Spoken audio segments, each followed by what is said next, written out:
Welcome, Scott McCain, to the Doing CX Right show. I appreciate it. It's so great to be with you, Stacey. You are almost made a bad word choice there, because during time of pandemic, you shouldn't tell someone they have an infectious personality, I guess. but you are very engaging. How's that? So I love the conversation. That just almost came out. It didn't even occur to me until it almost came out of my mouth there. So you have a very engaging personality. I'm not going to say infectious about anything. So yeah. Well, how about contagious? Yeah. Contagious could work too. I love it. Yes. It could work. It could work. Yes. So I'm so happy you're here, because you have really produced amazing content in the way of books and social media conversations and speaking. So why don't you tell my audience who you are professionally? What do you do? I'm often tempted to say, well, there's a grand jury looking into that. But no, that would be a joke. They're not really. I just feel like the most fortunate guy on earth. I have the privilege of writing books and doing consulting and coaching and speaking, training in the field of distinction. What does it take to stand out from your competition in this hyper-competitive marketplace? So that's really the focus of my research and my work. And naturally, extraordinary part of that is the customer experience. I mean, you can't tell me an organization that has reached the highest levels of distinction that doesn't provide what we call the ultimate customer experience. So a lot of my work involves the customer experience, but how to use that as a differentiating factor, whether we're talking about individual professionals or entire organizations. I love that. And we're going to dive deep into that. But before we do, what's your why? Why do you do what you do? When I was a kid, I grew up in the very rural part of Indiana, near Louisville, Kentucky, just on the southern part of the state. And my folks owned the only grocery store in Crothersville, Indiana, my hometown. And I remember the day that the guy that owned the clothing store across the street came in to our store to tell my dad the reason they were clearing the field on the north end of town was to make way for the construction of a new supermarket. And I saw my dad's knees buckle, and we were faced with competition that could always have a lower price, that could always have more stock, that could always, have more resources to have a brighter, shinier, bigger store, all of that. And I saw over a period of years, fast forward, I'm in college, I'm calling home, and Dad tells me the supermarket announced they're closing and leaving town. Because what happened over a period of time was that people in our community sampled the competition, but they made the decision that it was better to pay a couple extra cents for a loaf of bread or a gallon of milk to get the ultimate customer experience. And it taught me in an early age the importance of how you treat your customers. And along with that, how you treat your employees so that everybody on your team is delivering that, not just the store owner. And it really was a defining chapter for me in my life, in that I had the privilege of learning in my little community what it takes to deliver that customer experience and the results that you can achieve from that. And I thought, if it can make that big of difference to my family and therefore in my life, that's a message that I hope that I could help other businesses with, whether it's a solopreneur, trying to make something work out of the back bedroom, or whether it's other clients I've had like Apple and BMW and Cisco and on and on. So it works for every organization, regardless of the size, regardless of the mission. I couldn't agree more. People don't buy just on price alone. I mean, obviously there can't be a significant difference, but when relatively similar, experience wins. Yes, absolutely. Absolutely. I mean, look, it's not like I'm going to determine whether I'm going to buy a Volkswagen or a Lamborghini based on the customer experience, right? I mean, and Stacey, you said something I think is critically important, because we don't talk about that enough sometimes. Like, the customer experience is the be all end all. Look, I mean, at the end of the day, I'm not going to go out and buy a Lamborghini. I might buy a Volkswagen, although I might also buy a Toyota. And so it's the difference in the experience that's going to determine on that playing field where I select. So at the end of the day, what we have to do is to provide an experience that is so compelling that it ensures repeat business from our current customers and that they would refer us to their friends and their colleagues. Earlier, you and I were talking about how we get a lot of solicitations, sales reps, and you said it's not about selling, it's about relating. Expand on that. I love those words. Well, I want to give due credit to a buddy of mine, Scott Stratton from Toronto, who wrote a book called Unselling. And the subtitle of the book is Stop Selling, Start Relating. There's a chapter in my book, Iconic, that I said that one of the 5 factors of getting to the iconic level of organizational performance is to stop selling. By that, we don't mean that you don't need transactions, because every business has to have that to survive. But we have entered a time where people are hawking their products and services to such a degree that it's a turnoff. I was joking with you before we went on. I hit accept on somebody's LinkedIn invitation and said, go 1001, 1002, 1003, waiting on the sales pitch. And there's no connectivity there. If I don't know you, why do I believe your pitch? You haven't established trust. You haven't proven to me that what you are bringing is worthy of my consideration. So what we need to do first is start helping and start relating and stop this mindless. I had somebody come up after a speech, and we kind of got in a discussion, and he said, sales is a numbers game. And I said, yeah, you're exactly right. The problem is you don't know all the numbers. You say, if I send out 1,000 invitations and get 10 sales, those are all the numbers I need to know. The problem with that is that there's varying numbers, but the research agrees on the concept, not on the specific numbers. But most sales are made after the 7th or 8th or 9th contact. So the problem is you don't know how many people are turned off by your messaging and block you and never give you the opportunity for the 2nd or 3rd or 4th or 5th or 6th or 7th or 8th contact that will eventually turn into the sale by how you approach it. So don't say it's a numbers game when you don't know all the numbers. It's about connection. It's about experience. It's about developing trust. All of those things that Stacey, you and I talk about and believe in terms of the customer experience. In the old days, people used to say service is the first step after the sale. No, it's not. It's how you make the sale today. It's how you connect today. And it's never been more important to deliver that customer experience and do it the right way, as you say. It's never been more important than it is right now. Yes. And I want to add to that. So what you talked about is getting the sale, but now you also have customers. Some companies have memberships or long-term opportunities to keep customers, and they need to keep a pulse on that relationship, meaning that they have to actually ask for feedback all along to gauge, how is the relationship? Has the trust changed? What do you think about that? Oh, you're spot on. You're absolutely spot on. And I give the example of how managers lead their teams, and you can relate this to the employee experience as well. I know some companies, and thankfully they're moving away from this, that have a semi-annual review.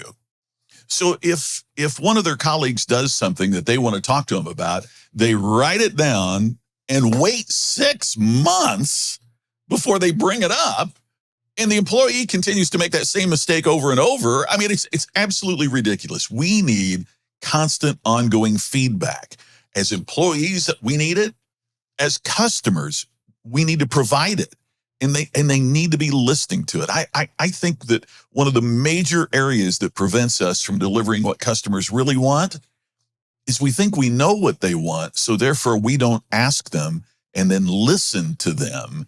And we're a little too presumptive in thinking we know what will thrill our customers when we haven't taken the time to say to a customer, hey, what would thrill you? And then really listen for the answer.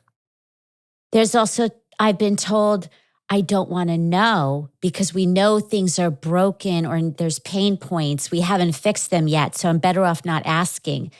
And I don't agree with that. You want to know and you want to keep knowing. So to me, hiding from the truth is not a customer-centric kind of culture, even if there's problems.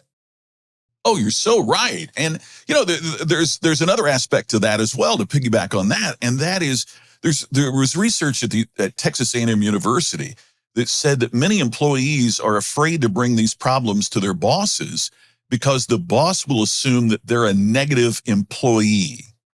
Rather than saying, oh, great, I've got an employee who's helping us identify the problem so we can fix it. We have a culture where some managers are saying, oh, that's a negative employee. That's a problem person because they're bringing me negative information. I mean, to those managers, I want to say, grow up. Look, how do you fix a problem that you haven't identified? And one of the things, it's one of the chapters in my book, Iconic, and it was one of the real surprising things that came out of the research, is that iconic organizations go negative. Now, that doesn't mean they're negative people. It doesn't mean they have a negative approach. It means they aren't afraid of the bad news. So many businesses, like if a customer has a problem, they'll do what it takes to make sure that customer is happy. So here's $20 off your next dinner, or here's 5,000 miles in your frequent flyer account. But they don't drill deeply enough about what went wrong in the process so they can fix that, so they don't continue to manufacture dissatisfied customers. And you're exactly right, Stacey. To me, that's what we have to do, is to be willing to go deeply enough into what's wrong and what the problems are, so that we not only placate the customer, but we solve the problem that created that in the first place. I want to dig into the word iconic. Now, I used to work at Verizon, and we'd be launching iconic devices, the iPhone, when there was a new Droid launching, et cetera.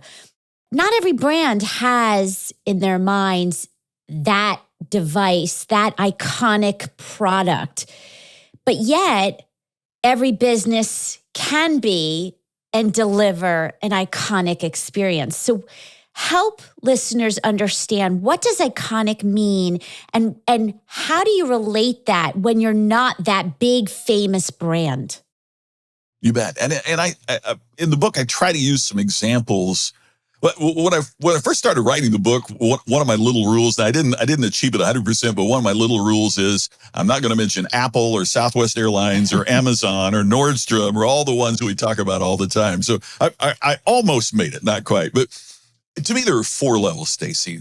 Level number 1 is sameness.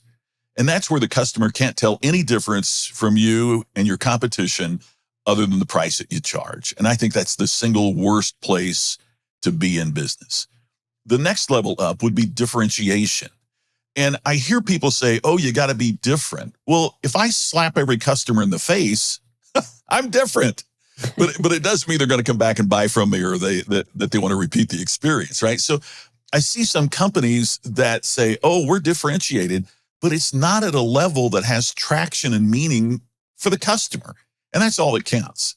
So then the next level up is distinction. And distinction is, if I'm thinking about buying in your industry, then you're the go-to. You're the obvious choice. That's a really hard place to get to, because it means there's something about you that's not only unique, but it's so compelling that it becomes attractive to customers. Notice at the bottom 2 level, those organizations all the time are pursuing customers. Once you get to the level of distinction, now you're attracting customers. They know who you are. Your flag is in the ground. They're aware in your industry of who they are. Then you get to the iconic level. And the iconic level is, you're so great, you not only stand out in your industry, you become an example for organizations in all industries to emulate. Or in your, one of the examples that I use in the book, there's a steakhouse in Indianapolis, St. Elmo's Steakhouse. They have higher gross revenue than Tavern on the Green in New York City. There are 11 other steakhouses in the area. and they wipe them all off the map. So that would be distinction, right? We're the go-to steakhouse in Indianapolis. However, they have grown their business to the point that the Rolling Stones adjusted their tour a few years back so they could play 2 nights in Indianapolis, of all places, so they could eat twice at St. Elmo's. When the Rolling Stones are changing their tour schedule to be your customer, you are iconic. Every business in Indianapolis in particular says, how can we make our business attract customers the way that St. Elmo's does? Okay, it's not about being the best restaurant. It's about how do we do what they do to become so attractive? When you've reached that level, now you're iconic. So if you're at the level of sameness right now, you're not going to leap up and become iconic overnight. You think about, what can we do that makes a difference? How does that difference make us stand out because it has so much traction and is so compelling to customers? And then how do we execute that so consistently and so remarkably that now we become a standard by which all businesses are judged? When you reach that level, and you can't do it without, I mean, we own the trademark on the term ultimate customer experience. You can't reach the iconic level unless people are amazed by the experience that you provide your customers. You have to, to take your line, Stacey. I mean, it has to be done right. And if it's not, then you're not distinctive, much less iconic. That steak restaurant, what do you feel is their secret sauce? No pun intended. The magic is in the mix. It's funny you say secret sauce because they have a very, very unique shrimp cocktail sauce. Now, when you think of shrimp cocktail, Indianapolis probably is not the first city that comes to mind. They have a shrimp cocktail sauce that tastes like no other in the world. But here's one of the other things, and it's a great lesson about the employee experience. Many restaurants look at a server as kind of a temporary job. I mean, the classic is in, the New York area or in Los Angeles, where someone says, I'm an actor, and your response is, really, what restaurant? It's a way to, it's a bridge job. It's a gap job, right? St. Elmo's wants you to look at it as a career. So every server has a business card. Every server then develops a client list that they stay in touch with to come back and dine and ask for me when you come back. They have an awards banquet every year at St. Elmo's, and every server gets a bottle of wine, the vintage of which was the year you started with St. Elmo's. And one of the most expensive things that St. Elmo's does in their entire budget is giving wine to servers that have been there 30 years because they continue to work, they continue to grow the client list, and they treat them, they treat it like a career and one with advancement, not just transactional. And I think that's there's part of being iconic. What business couldn't learn from treating your employees that way? What an excellent example, and so real that anybody can apply it. It's doing the basics right and being creative, like you said. And we know that when employees feel appreciated, valued, included, the customer sees it and feels it too. And the Rolling Stones end up there on Detour. Yeah, you can't believe in Indianapolis, you can't believe you go in the restaurant and there you see a picture. You're standing by a booth, and above the picture of that booth is Cher having a steak with John Bon Jovi. And you think, now, how does this happen? But it is the place that people go to, and it has a national reputation. So to your earlier point, Stacey, I mean, don't think that you can't do this, regardless of what business you're in, because there's a lot of places to get steaks in Indianapolis. All the national chains, local restaurant. There's a lot of places. There's only one place that Cher takes John Bon Jovi. There's only one place that's done. Every business can find a way to make this work for them. Amazing example. So let's talk about iconic leadership. What does great leadership look like? Because we know that fuels the customer experience. So what do you think is best practice for leaders who really want to have that customer-centric culture? First off, and I know that not everybody listening can make this happen, right? But first off, in organizations, when the CEO is the driving force of this, it has a much, much greater chance of happening throughout the organization. I'm doing a consulting project now with a company based in Nashville. And the CEO asked me, what's the most important thing I can do to make this project work? And I said, you're the one that has your hands on the wheel of the project, right? Because once the team knows that the CEO is invested in this, then it's much easier for everybody to get on board.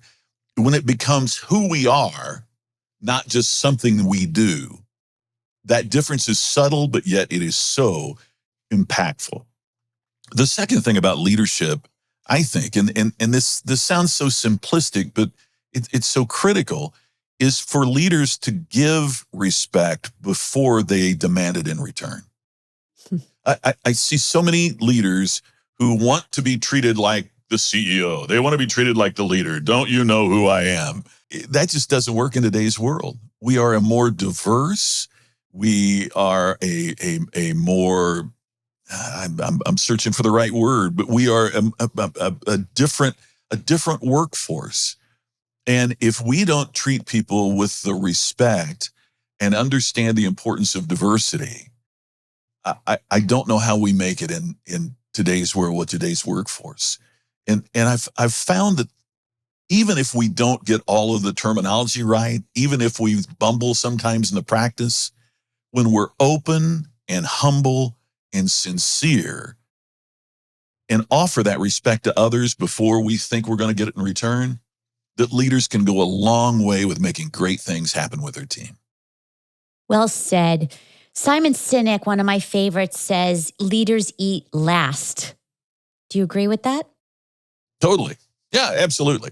Absolutely. And you know, it's really interesting to me with leaders that I've observed in that the leaders who have the most respect do the little things right. And that's where what Simon says, I think has so much importance. I mean, it's like, I'll give you an example of one of the little things. One of the most respected leaders I know eats in the cafeteria with everybody else and doesn't go to the executive boardroom to eat and doesn't take lunch in his office. He eats in the cafeteria with everybody else. And anybody who wants to come up and talk to him can come up and talk to him. And somebody's like, oh, aren't you overwhelmed with? No, I'm not overwhelmed, because the people that are overwhelmed are the executives that do it once a month to show off, not that do it every day. And when they only got one shot at them once a month, then that's when they get overwhelmed because everybody has something they need to say to them. If you do it every day, you know, it just works, and you're just one of them. And I think it's not only that you eat last, I think it's that you eat with, and it's those types of things that make a significant difference in how today's leader is perceived. I love what you just said. Leaders eat with, and that is powerful. And I also want to say that for those listening and trying to figure out what could they do at work today, tomorrow, based on this. And my answer is customer experience and employee experience, based on Scott's examples, it's subtle. It's the subtle things and it's the basic things that you have to get right. And these are really good. And I also believe that as leaders, we do need to take care of our people. At the same time, someone's got to have our back too. It's only human. So we can give and give and give, but the CEOs and the leaders of organizations also have to be mindful of your superstars who are elevating everybody else, because we are human. Leaders are human too. So there is a balance. I couldn't agree more. I think you're absolutely right. And I think that we are in a critical challenge and a critical aspect now with leadership. And the reason is when you look at how today's CEO was, for lack of a better term, trained, or let's say educated, it was typically that they went through the MBA process, and so they understand how to read a balance sheet, and they know the P&L statement backwards and forwards, and they can explain what EBITDA is and the share price and what it means. But that's not what we're judged on today. We're judged today on how we create connections for our employees. One of the things I preached about for a long time, Stacey, is I think the most undervalued and overlooked expense for any organization is employee retention. If an employee quits and picks up the company's computer and walks out the door, they call the police. But that employee can get up and walk out the door with connections with clients and relationships that have brought business to the company. And so many businesses just ignore that and think they're going to hire somebody else to replace them. And part of what we have to do in today's business is to value and to appreciate the importance of the employee experience, because they're going to create the customer experience that drives the profitability of our business. I see too many leaders saying people are our greatest asset, and then they turn around and treat their people like an expense. An expense is something that you try to reduce and that you manage. An asset is something you invest in and cultivate so it can grow. And when leaders understand that it might not be exactly the way that they were taught in their MBA work 20 years ago, but it's a different world today, more diverse, more engaged, more opportunity for people to go elsewhere, the value of relationships. When leadership changes, organizations will change. We've seen some where it happens, more need to get on board. I agree. And you also can't just depend on human resource department. People often point to them and say, well, it's their job. No. Everybody's job is to take care of each other and the customer from back office to front line. So your points are really Absolutely. good. So last two questions, because this time went very fast. One's a personal question, one's a professional perspective. So I'll start with the professional. If I had a ton of CEOs and leaders in my room right now, what is the one thing you would want them to know or do? The one thing that I would want them to know, and the thing I would want them to do, is that your first job is the care and retention and education of your employees. That's job one. It's not managing the share price. It is not watching out for expenses. Not saying you don't do those. Those are important. But your primary job is the care, retention, and education of your employees, because they are the ones that are going to provide care and ensure retention of your customers. And that's the only place that provides profitability for your business. Bravo. Well said.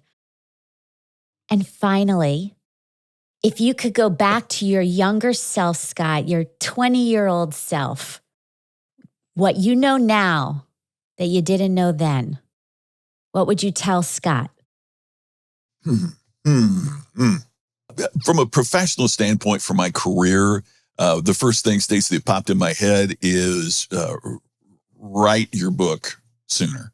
There is something about writing that not only does it help your business and grow your business, but there is something about the discipline of putting it on the page that forces you to be more precise with your thinking and forces you to be more analytical in the process. So in other words, writing the book helped my first book. I've got several out now, but writing that first book really helped me go from understanding the customer experience as, hey, be nice and, treat people well and all that, to developing a specific process. So that's one of the things that I would say. The second thing, and I hope you'll give me two, because it's kind of 1 and 1A. The second thing is take time.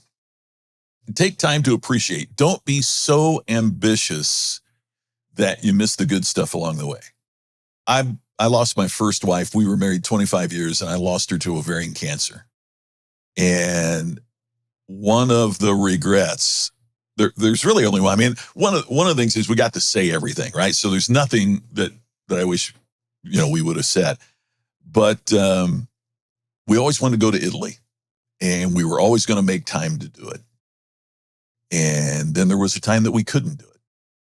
And that is really the only regret that I have, is that we didn't just say, let's block out 2 weeks and 3 weeks and go to Italy. But instead, there was always another speech to give, or for her, there was always another, thing that she was doing with her work in intellectual property licensing. We wouldn't remember that, but we would sure remember the time that we went to Italy. So I would tell myself, block out the time. You're going to remember the experiences more than, oh, look at this extra, $5,000 we got in the bank. You can make more money, but you can't make more time. So that's kind of 1 and 1A, one kind of a professional thing I'd tell myself, and the other, the personal thing I'd tell myself. It's amazing wisdom. I love it. I'm capturing yours and many other people's answers to this question, and that's going to be part of a book. It's so important that great. Oh, fantastic. Yeah, we need to share this wisdom with the next generation and ourselves, and reminder of ourselves. And the present is a present. So I'm enjoying the present with you. You are a present. And thank you for being on my show. Stacey, this has been a great privilege and pleasure. I appreciate it. I hope we can do it again sometime down the road. And I thank you very much for your time and hospitality here today. Thanks so much. Thank you.